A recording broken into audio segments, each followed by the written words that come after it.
during my corporate tenure, I was bullied again. And this is that time, right? The bullying thing is surfacing.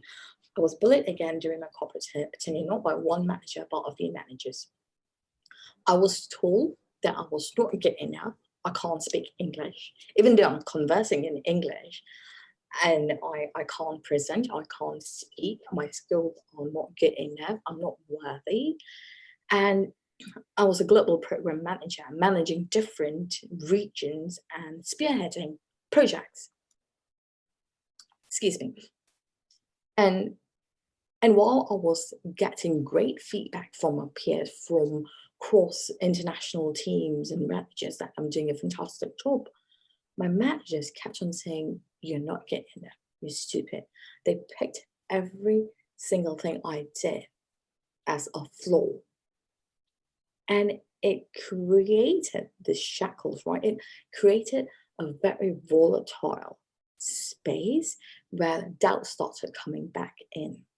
And to be in that environment, I call it daily venomous environment, where every day, because I did not only work for 8 hours a day, but I worked for 16 hours a day, every day, sometimes even Saturdays and Sundays, 16 to 18 hours a day. So I'll wake up at 4 a.m., I'll brush my teeth, immediately log in to do work, and I'll just do work until, not even lunch, I would not even get a lunch break. I would just go pee quickly, grab tea, grab food, come back to my computer, eat as I work. And I would work all the way till like 10 p.m. or sometimes 11 p.m. And being in that environment where all I had was, this is not right, and to open up emails at 4 a.m. of nasty emails from your manager and nasty pings, IM messages from your manager, and that made me feel like the child I was when I was 9, and made me experience that fear again, that anxiety again, that depression again, that doubt again. And I actually stood on top of a building last year, June, ready to jump off, because I just could not do it anymore.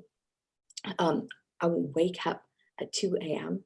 crying, panicking, thinking that, oh my God, is this who I am? Am I really not an integral part of society? Am I really not valuable? And the words, right? Words are so powerful. Words are powerful to such a depth that they can lift you up or push you down or push people to suicide. And I was at that brink, standing on top of a building, ready to jump off. And this is going to sound really, really ridiculous, but as I was about to jump off, I heard a voice saying, "Stop." And there was no one around, no one around. And as I heard the voice, I received a text from my sister saying, "Are you okay?" And my sister had no clue what I was going through. And that was the defining factor for me to step back, to walk away from my corporate career and really look into what fear can do, how fear affects us, and how we should really use words to lift someone up and really build people to become rather than just limit them, right? And that really propelled to start my company, and here I am today. Well, I've never heard a story like that before. So thank you very much for sharing. And it seems like, one of the focuses of what you're doing now is really studying that fear and studying that language. And I'm curious to learn, like, what have you found in your research? What have you found in your studies? I mean, that it's such an important and fascinating topic. Right. So I walked out my career last year in July, right? And then I took a break. And as I took a break, I was healing, because healing is the first step that you have to undergo that journey. And while I was healing, I was trying to look into what fear is, right? People often say, oh, fear is an illusion. It is not an illusion. It actually causes such an impact that it causes detrimental effects. So as I was researching all these things, I started digging into how I felt when I was a child and how I felt during my teenage years and how I felt during my adulthood, during my corporate tenure. I started talking with people who have experienced fear and what fear does to someone. And I started asking questions to a lot of people, not just in the US, but I actually traveled to Southeast Asia as well and interviewed a bunch of people. And that's when I started finding there are 3 degrees of fear. The first degree comes from a lens of insecurity, right? Insecurities, I call it the what ifs. What if I'm not good enough? What if my teacher says no? What if someone says no to me? What if I can't get on this podcast? Right? What if I do not get 1 million followers? And these are the insecurities that is being built or conditioned by society's expectations or society's imposed judgment or opinions from a limited perspective of theirs. And that's the first degree of insecurity, right? It's from a lens of insecurities.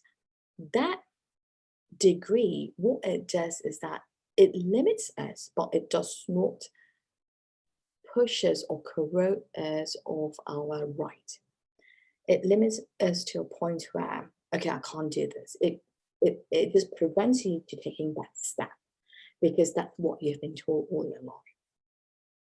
And some people, from my research, what I found is that the first degree of fear from the insecurity aspect, some people just need a push, right? A push as in, yeah, not like, let me walk you through or let me give you all the resources, but walking along the journey with them, right?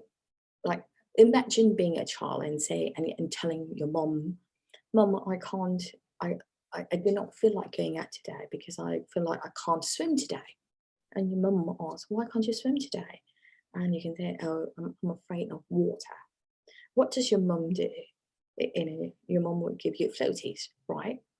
To eliminate that insecurity and creating that space of safeness. So that's the first degree of fear, which comes from a lens of insecurities. And that can be eased away, not overnight, but rather easily by conditioning us and challenging us. How can we push ourselves with resources and support to get through this? And then I found, sorry, you're going to say something. Yeah. I have a question about the first degree of fear because, and by the way, I think I am so excited to talk about this because I've never heard it quite in this way. I'm very curious. For the first degree, though, these underlying insecurities, it seems like, and I totally agree with you that it's conditioned by society, conditioned by, I mean, we're a mass media culture where we're constantly getting marketed to saying, hey, you're not good enough, you're not worthy enough. And then we have these deep rooted insecurities of you're not good, like I'm not good enough, I'm not worthy, right? And I feel like a lot of people have those. My question is, how do you identify which ones you are truly you're truly struggling with the most, right? Because I love the idea of reconditioning yourself to overcome that. But my question is how, if we don't know what it is in the first place, how do we condition against it, right? You see what I'm saying? Mhm. Like, how do we identify that? Sure. So, what has helped me, right, throughout my journey, and I've shared this with a few people, I do the, it's, I call it the meditation exercise. Well, it's not really a meditation exercise. I just call it the meditation exercise. And meditation is so nuanced, right? And I do this exercise because I want to recognize how I am feeling. And when people say, oh, don't talk about your feelings, talk about your feelings. And that's part of emotional intelligence, right? And emotional stability and emotional health. The first step to identify is what I did was sit down. I took a piece of paper and pen, well, not a piece of paper, but book. This is my black book. I write everything in here, all my thoughts, how I'm going through, how I'm struggling, how I'm going to solve my problems, my issues. And I started writing. The power of writing is often misunderstood. The power of writing, I'm not saying typing, do not do it on your phone. Holding a pen, again, it's going to sound like rich science to some people, but I truly believe in this. I believe in the power of vibration. I believe in the power of energy transfer. Hold a pen, write. When you write your thoughts, you are actually seeing what you're writing. You're feeling what you're writing. It's vibrating through you. Your brain registers what you're writing, right? There are connections between vibration cells, your eyes, and your brain. And when you write your thoughts as to what you're struggling with, why you're feeling the way you are, why you are afraid of this, and who is making you feel the way that you're feeling. I always go back to who, what, why, when, how. That's how I coped with all these fears. Why am I feeling this way? Why am I feeling insecure? Who made me feel insecure? When was it that I was made insecure? How was I made to feel insecure? I started writing it down. And through writing, we receive clarity, right? When we write, we receive clarity, we revisit again. And that's exactly what I did. I wrote it down and went back to visit again with who, why, what, when, how. The more I revisited it and I wrote it down, I finally identified what was the situation, why was I afraid of it, who made me feel fearful, how was I made to feel. And then I started writing. If this was the situation that made me feel fearful, what did I do back then? Because I didn't want to repeat that behavior. And I repeated it 3 times as a child, as a teenager, as an adult, because I was running away. What did I do back then? And what can I do now? And I focus on micro actions, right? Because when we are conditioned to feel this way, to act this way, and asking those questions of who, how, what, when, why, helps us to really decipher that conditioning aspect and really allows us to recognize this is what has happened, this is what I used to do. And then the next thing I did was identify consciously. I call it conscious thought. You have to do it with conscious execution, conscious thinking, conscious belief. And I wrote down those micro actions as to what I can do. So I was so afraid to speak live after getting bullied and after listening to you're not good enough, you're not a good speaker, you can't speak English, because someone else is gauging my success based on your lens.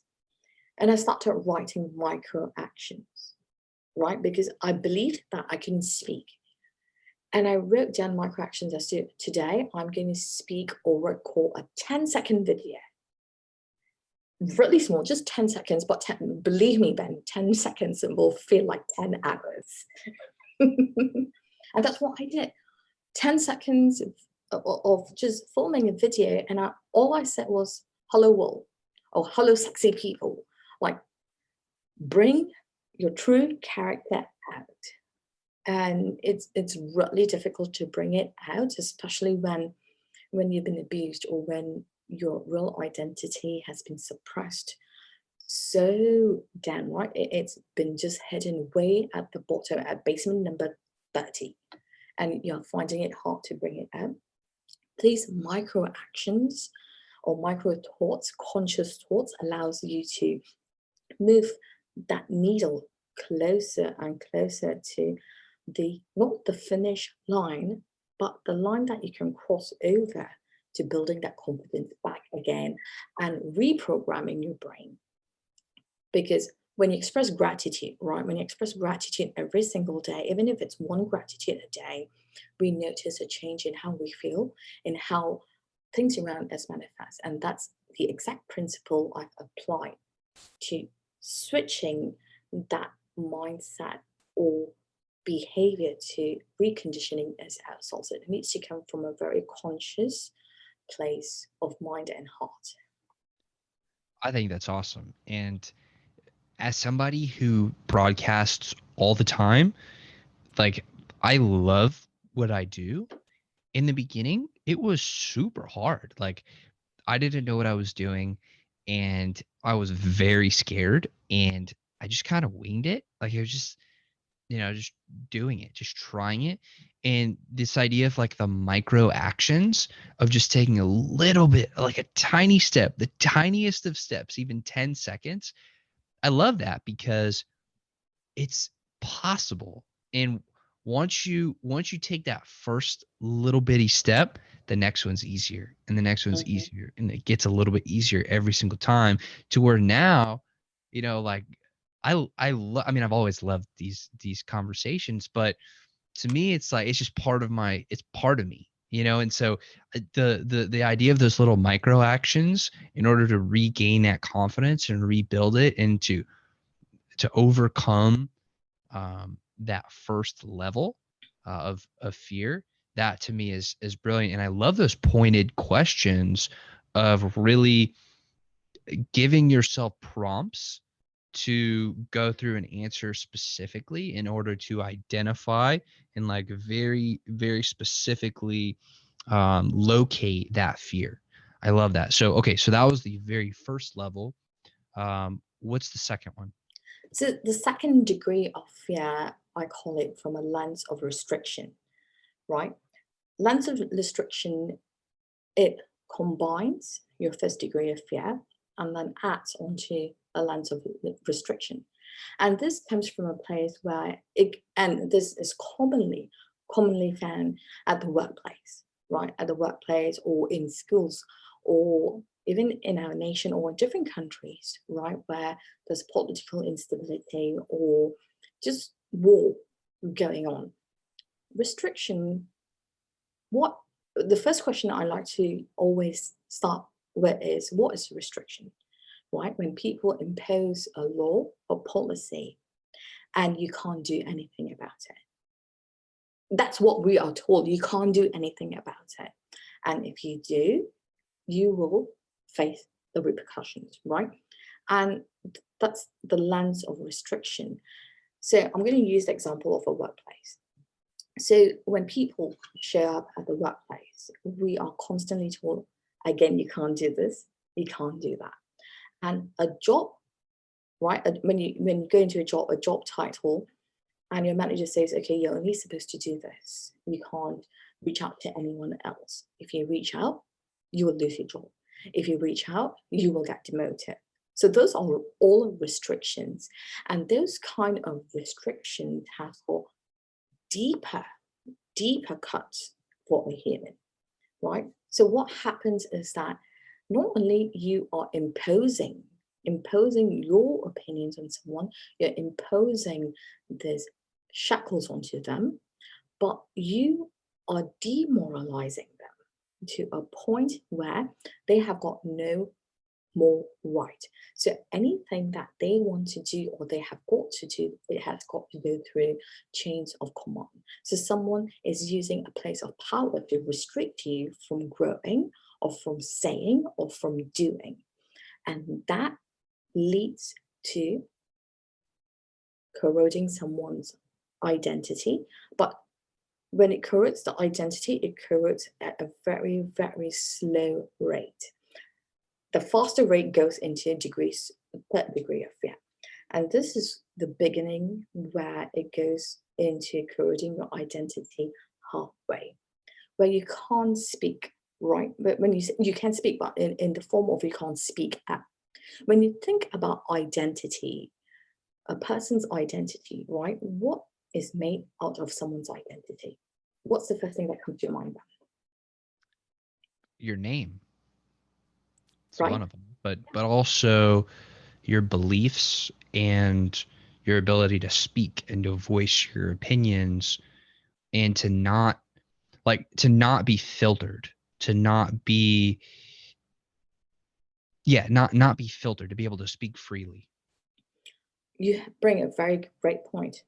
Your name, your voice, not being able to speak out or voice freely, and those are what falls under the identity and corroding your identity, right? So restrictions, what happens is that when people put restrictions on you and prevent you from speaking, it takes away your identity a little bit.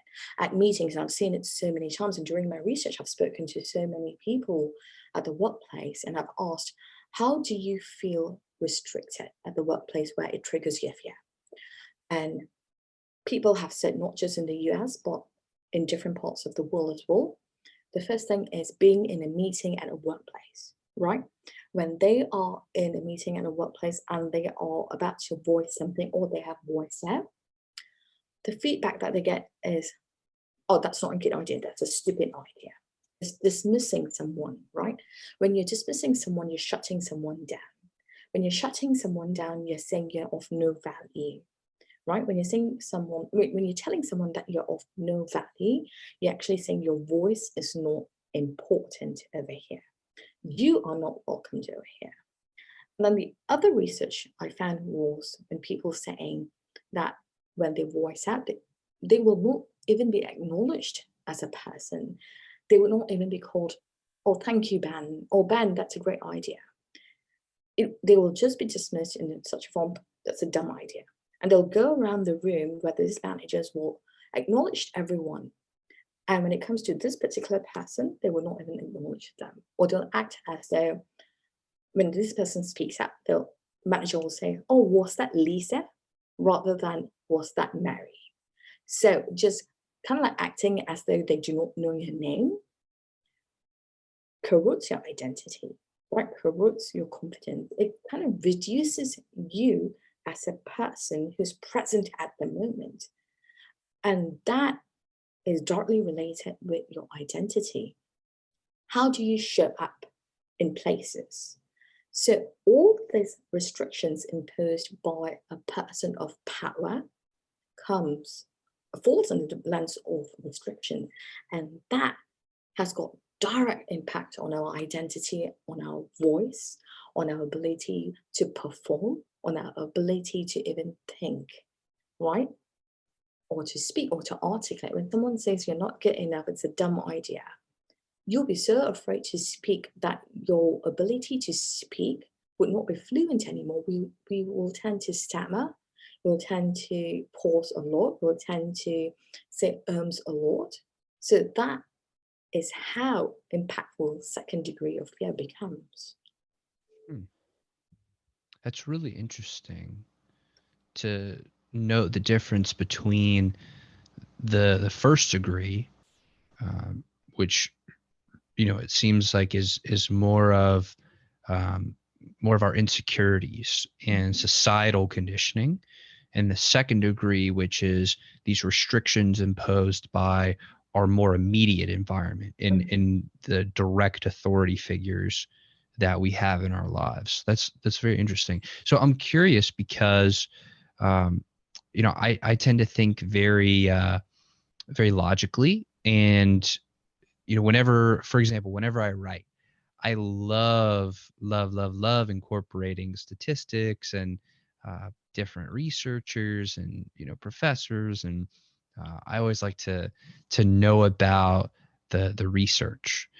So I'm curious to know, like, what sort of scientific standards or like I'm curious about your research process. Mhm. And how did you account for error? How did you pick your sample, the people that you reached out to? What was sort of the scientific or academic rigor that you put into uh, uh, getting your data and doing the science piece, the research piece? Right.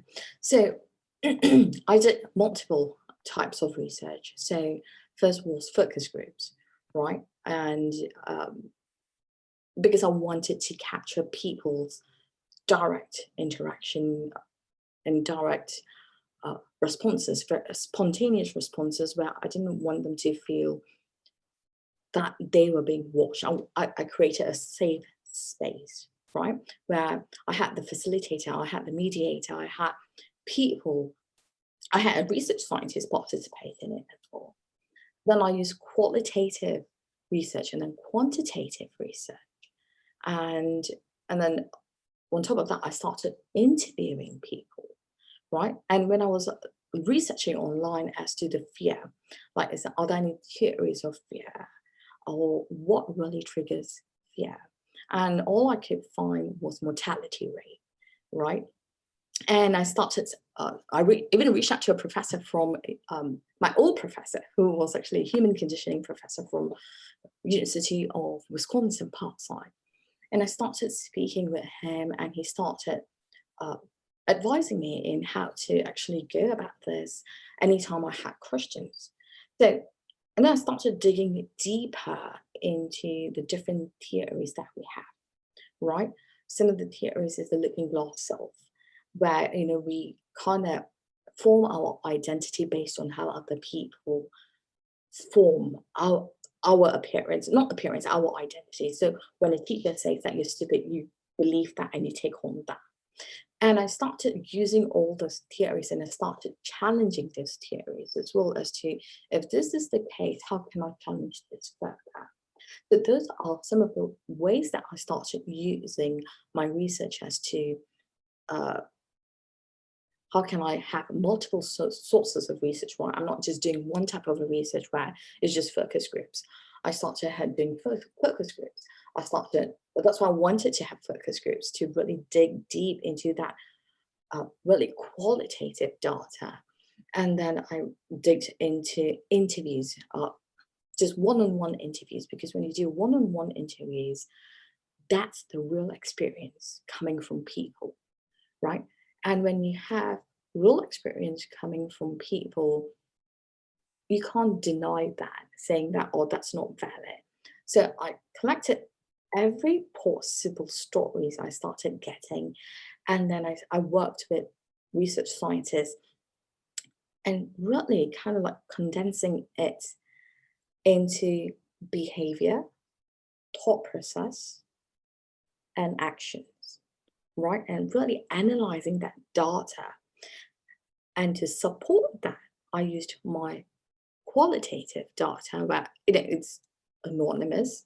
Because qualitative data is, you can get it. Oh, sorry, qualitative data, you can get it in masses. So I started really segregating and use that data to analyze and to fit into different groups. And once I fit it into different groups, I started using theories to support if this is right or if this is not right. And if theories didn't fit it, that's fine, because I didn't want a theory to influence what humans are feeling. Because I feel like communication or human conditioning is constantly evolving, right? And every or any research that we do in the world tends to evolve as well. So that's the plane that I approached this whole research from, to gain different forms of research from different forms of people, not just singular. I had diversity, and then condense it to a method where I can have data to speak on without without revealing who are these people, right? I wanted to protect the identities of people as well. And that was one of the things that I noticed while researching. A lot of people were so afraid to speak. They were willing to share, but were so afraid to show their identities. And that itself was data for me. So that's how I did. I used various methods of research, which allowed me to condense it into data and have advisors who are research scientists and human conditioning professors. Well, that definitely checks out in my book. That's a really interesting process of going through and building out different streams of data and putting that all together, and then bringing academic advisors who are in a relevant field Mhm. and really putting it all together to create data Right. and being able to use the data to then draw conclusions from.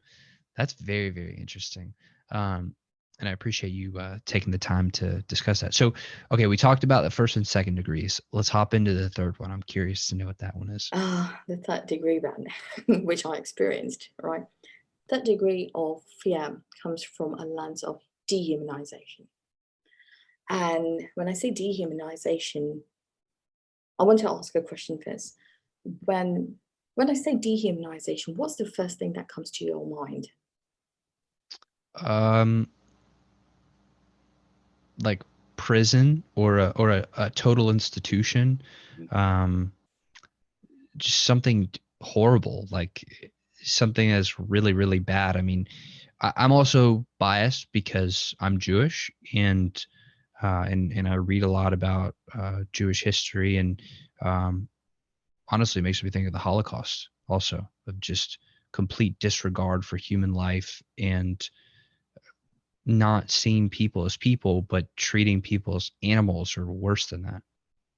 And you're right. And this is exactly where it comes from, a lens of dehumanization, the third degree of fear. And it happens in any place of community, right? Or community of practice.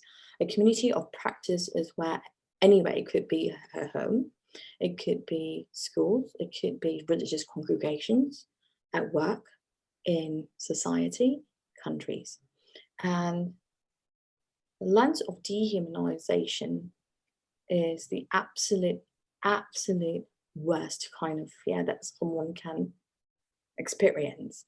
And it corrodes a human completely of their identity, completely of their confidence, completely of their worth, completely of any human qualities they have. I've seen this happen. We have seen this happen. Holocaust is one, right? And what's happening in different countries during war, right? And it happens in workplaces too, where someone not only restricts you but disregards you. And this can be in implementing policies, right? In implementing policies to take away your rights. I know that our policies implemented for women recently in the US, taking away your right. And it instills a certain kind of fear in you where if you want to have an abortion, you can't have an abortion and you'll be punished, right? I thought that that's dehumanizing to a very, very deep point as well, where you're not giving someone's rights as a person. And let me take it back to the workplace again. And I've seen this so many times happening. A factory, right? In a factory place, you have a production line. In a production line, you have all humans working at 10-hour shift or 12-hour shift or sometimes 16-hour shift. And I went into this production line to do research where how are these humans being treated, right? They come to work, they stand, pregnant women stand, what people with like diabetes or where they can't stand for too long, their legs would be swollen, they are made to stand and they're made to work for whatever hours that they are supposed to work, and then they get 15 minutes of break. Excuse me. And once they get that break, it's 15 minutes, it's timed, right? You need to pee, and you can't pee prior to that, you can't pee after that, only this 15-minute window. And, and that act itself is dehumanizing to prevent someone from sitting down based on your health reasons, or prevent someone from peeing, right? Or prevent someone from eating when they're hungry. And 15 minutes window, when you have a team of 30 people sharing one toilet or a very small space, or the time taken to walk from the production line to the rest area takes up about 5 to 6 minutes, leaving you 9 minutes. How can you shove food, shove water down your throat, go take a pee when the queue is so long. Those kind of acts reduces you as a human, eliminates your freedom to be a human, to do what you want. I totally understand the production, whatever, but that needs to go because we're no longer in an industrialization era. Those kind of acts dehumanize people, right? When you are in a position where you're so restricted, where again, lens of restriction comes into place into lens of dehumanization, where you have so much of restrictions, right? It reduces you as a person where you can't do this. And you start to have the cyclical thinking that I am in a bad place. And your choice, your ability to think, right? Because you're under so much of stress, what that stress does is disconnect your brain cells. Once your brain cells are disconnected, you don't have the ability to think deeply. You create this myopic vision as to this is the only job I have, right? It dehumanizes you to a point and reduces your worth so little that you feel that all I have is this job and I'll live from paycheck to paycheck. And sometimes people don't even live from paycheck to paycheck. They borrow money. And not having the basic rights as a human, right, reduces your ability to be a human. And that comes from a lens of dehumanization.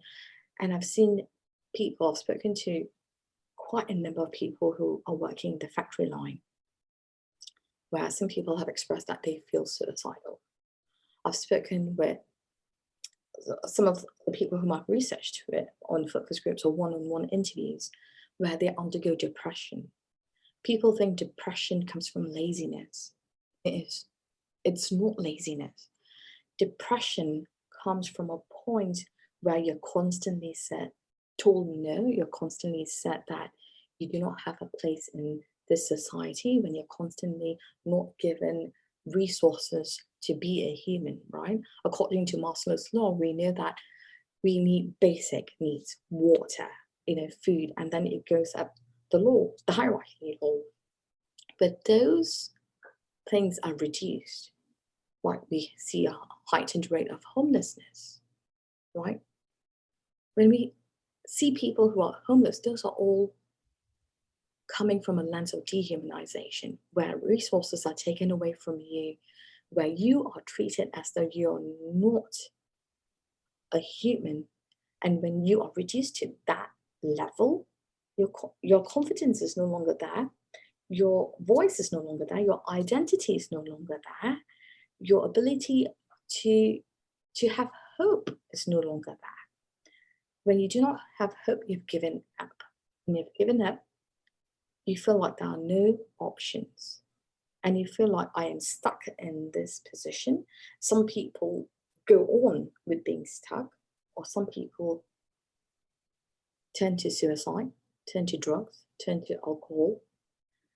That's what fear comes from a lens of dehumanization, when it reduces you to the lowest low and you feel like other people are looking at you as the bottom feeders of the sea.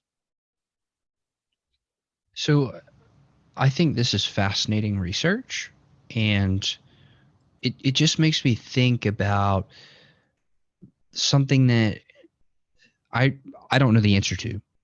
And I'm curious to get your take on it, given the research that you've been doing.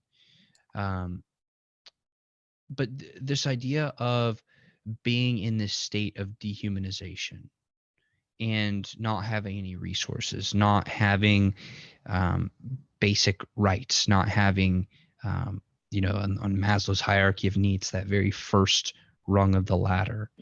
And I believe I heard you saying that how a lot of people get there is getting those things taken from them.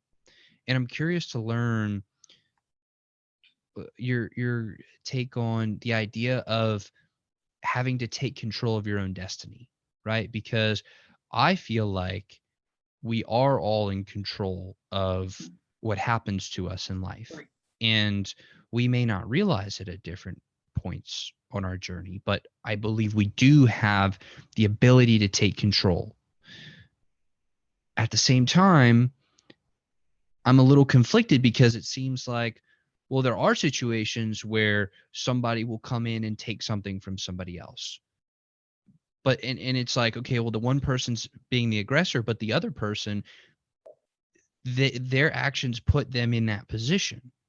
So it's like, how it seems like there's almost this duality of, okay, well, we're all in control of our own destiny and we're in control of our own lives, but maybe we don't realize it. But is it not still at the end of the day up to us to take control and to realize it? You know, you see what I'm kind of Right, getting at right, here? right, right. That's a very great point that you bring up, Dan. And for some people, it's more easy for them to realize that they are in control of their lives, right? From some of the people whom I've spoken to in Southeast Asia, cultural perspective comes into place, right? And that's one of the things that I had to take into consideration on this research. Cultural perspective comes into place. Also, it leads back to how we have been conditioned. But the cultural perspective in some parts of the world is that they do not have a choice. They're not given the choice, or even if they have the choice, there are just in depth, like it's detrimental repercussions. Hence, why most women refused to, like they told me not to show their faces on the video that I did, or not to reveal their names, because there were political repercussions, where they would be ostracized from the country, they would be ostracized or killed. I don't know if you've heard about honor killings, but honor killings was one of it. Ostracization from countries were one of it. And I'm so thankful. I am really, really thankful that I live in the United States. And in the United States, we have the liberty, the freedom of speech, freedom to assemble, right? It's just a brilliant country, which I'm so grateful for. But Me too. we do not have the same liberty that we have in the United States. It's not readily available for people from different parts of the world, or in cultural practices, right? Yes, it is up to us to, excuse me, make that change. We have the choice to make that change, but it does not decipher well in different parts of the world, where even if they feel like, okay, I'm going to speak up today, or I'm going to retaliate, I'm going to do this for myself today, it truly becomes where it leads to killings, where people will be like, oh, you are of different caste, you can't be doing this. It becomes a struggle for them. It becomes such a struggle for them that they choose to be where they are. And again, it's a personal choice, but the choice is related to, if I do this, I will always be known as the beggar in the street, or no one will give you the respect according to different, because there's caste system as well in different parts of the world. And it's just such a struggle to see these people wanting to move up and taking their own life in their hands, and at the same time constantly being pushed down by society. So that's where I do not have a solution for that yet. And the solution does not come just from me. I think it's a collective, collaborative effort by everyone, and not just from people from that country. Because when we want to see change, when we want to remove those dehumanization acts, or when we want to move that lens of dehumanization to a lens of empowerment, I truly, truly believe it's a collaborative, unified act of global people. And again, it's like I said, it's like we in the United States have so much of liberty to take, take ownership, do what you want. We have the resources. At the same time, when someone is way at the bottom, there are underlying reasons as to why they don't want to take action, or if they're being knocked down and knocked down. And sometimes I feel like sometimes as humans, all we need to do is give them a resource, like lift them up, and let's see how they get up. So that's how I approach it from that perspective. Well, that was a very thoughtful answer. That's actually one of the best answers to that question that I think I've ever heard. Thank Um, you. and, I do want to just also kind of mirror what you were saying about being very grateful to be in the United States, because we have every advantage. And I am so, so thankful and grateful for that. And it's just, it amazes me, how lucky we really are. It really, really does. I echo you, Ben. It's like I came to the States 16 years ago, right? 16 years ago. And it's just, I lived in different parts of the world. I've experienced different types of living, different types of lifestyle, which I'm so thankful for. And my dad has always taught me, Mila, you have to travel and experience the same thing 3 times or more at different stages in your life. By different stages, he meant different decades. So if he said if you travel at 15, travel again at 25, travel again at 35. And if you traveled at 25, travel at 35, 45.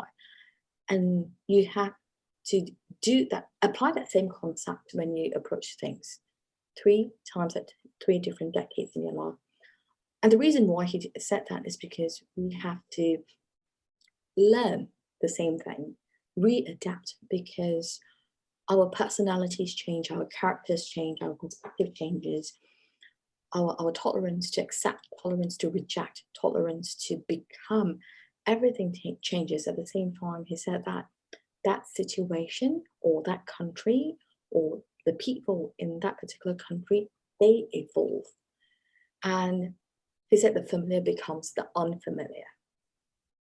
And that was just an eye-opening thing for me. And when I came to the States, right, it's like it's something new, but comparing it, not comparing as like, oh, you're better than me, no. But it's just so humbling to learn that how much of liberty we have over here, how much of resources that we have over here at our fingertips, right? And we have the liberty to walk away from, if someone is approaching us, right, from a lens of restriction or imposing fear from a lens of dehumanization. We have the right to stand up and say, I'm done with this BS. I'm walking away from this and I'm doing something. But this liberty is not available to like people in different countries or different parts of the world. And I'm truly, like I echo you, truly, oh my God, truly, I'm so grateful to be here.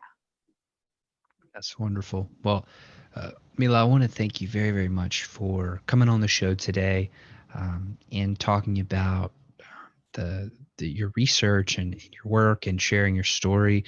Um, this has been so fascinating to me. So I just want to express my gratitude to you and acknowledge you and say thank you very much. Thank you, Ben. Thank you for your time and thank you for sharing this space with me. I feel that by you giving me your time and sharing this space of dialogue and exchange, you actually respecting me as a human, and I'm so grateful for you for offering that to me. And thank you for everything that you're doing, giving people a voice on your platform. Well, thank you very much. And to everybody who's watching and listening, I want to say thank you as well. Um, you know, everybody who watches and listens to the show, all of you wonderful people, I'm so grateful for y'all, and the time that y'all share with us. So thank y'all very much. Mila, thank you. And I will see everybody on the next episode. Take care.